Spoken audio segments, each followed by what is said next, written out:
This week marks the 40th anniversary of the fall of Saigon, when the North Vietnamese army finally took over the city, bringing a 2-decade-long conflict to a close. Tonight's American Experience on PBS tells the story of those frenzied final days. Oscar-nominated documentary, Last Days in Vietnam. I sat down with filmmaker Rory Kennedy recently about her film, which shows harrowing evacuations, the city under assault, and efforts to save Americans and South Vietnamese. We began with an excerpt about those final hours.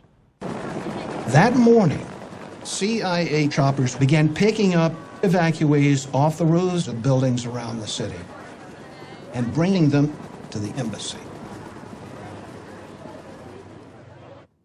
There was an old pilot named Obi Harnage. He was blind in one eye and lame in one leg. And I said, Harnage, we got people at 6 Cha Long. You got to go pick them up.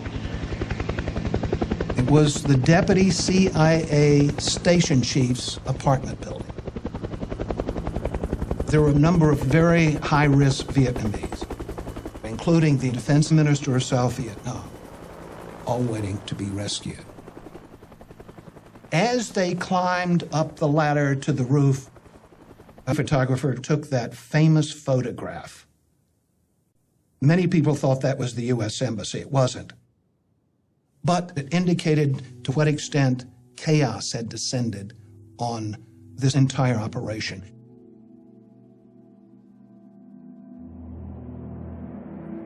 Inside the embassy, everywhere we looked, was teeming with Vietnamese. We counted them, and the total number was about 2,800. There was no hiding it that somehow people had to have let these people into the embassy. Was it, Marine security guards who kind of looked the other way? American employees in the embassy who were doing kind of what we did with black ops and taking care of their own? We never got to the bottom of that. And frankly, we never pursued it. Rory Kennedy, who's created the documentary, The Last Days in Vietnam. Thank you for being with us. And as we just saw, a remarkable story. There was chaos, but it was also an incredible human story, wasn't it?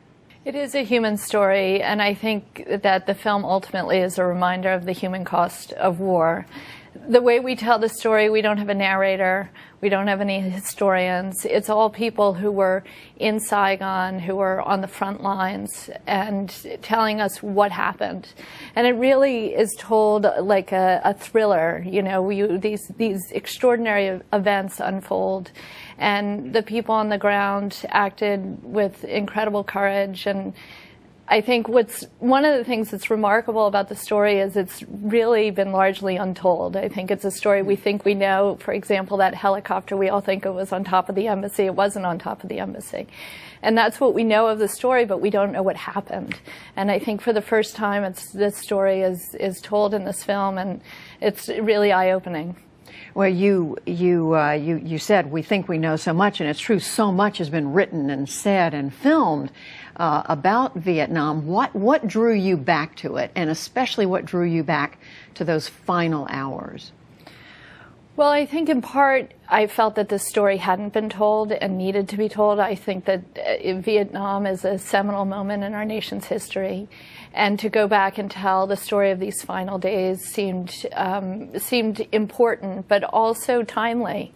I think we are struggling with how to get out of Iraq and Afghanistan. And there are a lot of lessons to be learned from what happened in Vietnam, how we got out of the war, what we failed to do.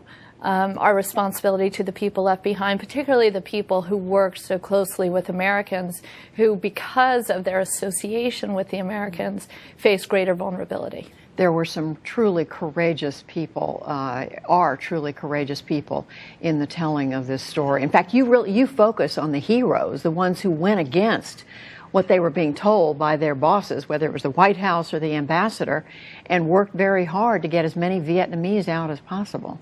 Well, I think the film takes an unflinching look at American policy and the fact that ultimately we abandoned our Vietnamese allies. But in the face of that, there were a handful of Americans and South Vietnamese who were on the ground who really acted heroically, who went against U.S. policy, who certainly risked their jobs and arguably their lives to save as many Vietnamese as possible. You were able to get remarkable video from on board the ships that were out just offshore from Vietnam, some with helicopters landing crammed with people who were just, some of them miraculously able to get them to safety. Yeah, well, it's an extraordinary story. What happened was the U.S. fleet was in the South China Sea, and the U.S. helicopters were heading out to that fleet. The South Vietnamese Air Force had disintegrated, but there were still South Vietnamese pilots with their helicopters. So they were sending the U.S. helicopters out to the fleet, and the first ship they came to was the USS QUİC. And the captain of the QUİC said, "Who are these people? We don't know. Let's bring them down." Brought the first helicopter down. So many Vietnamese came out. They were so grateful. They didn't have room for more helicopters. The crew said, "What do we do?" And he said, "Throw that helicopter overboard. Let's make room for the next one." There's an amazing story in the film of a Chinook helicopter that comes to the QUİC. It's the double prop helicopter. It can't land because it's too big. The helicopter pilot opens the door of the helicopter. He has his 8-month-old baby, his 2-year-old, 5-year-old, and he throws them out the door onto the moving ship that's 18 feet below. One by one, we'd jump out. I jumped out, my brother jumped out. My mom was holding my sister, obviously very scared. And she just, just trustingly, just with one hand, with her right hand, holding on with her left to brace herself, just dropped my baby sister. One fella standing there, and he said he looked up and he saw this big bundle of stuff come flying out, and it was a baby. It was the 1-year-old baby. Can you imagine throwing your child out of a helicopter?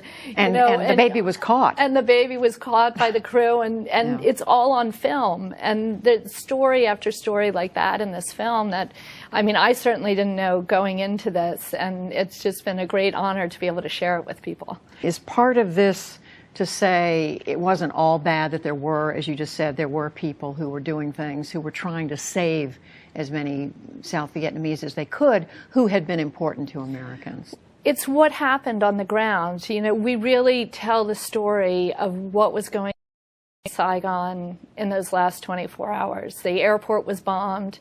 The North said, "You've got 24 hours to get out of here." The evacuation was moved to the embassy, was based on a helicopter airlift.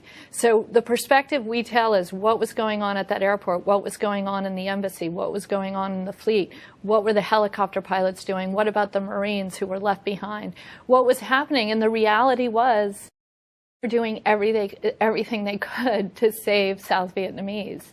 And that's an extraordinary story and a wonderful story, and I think it does adjust our understanding a little bit of those final days in an important way. Rory Kennedy, the documentary is The Last Days in Vietnam on American Experience. We thank you. Thank you so much.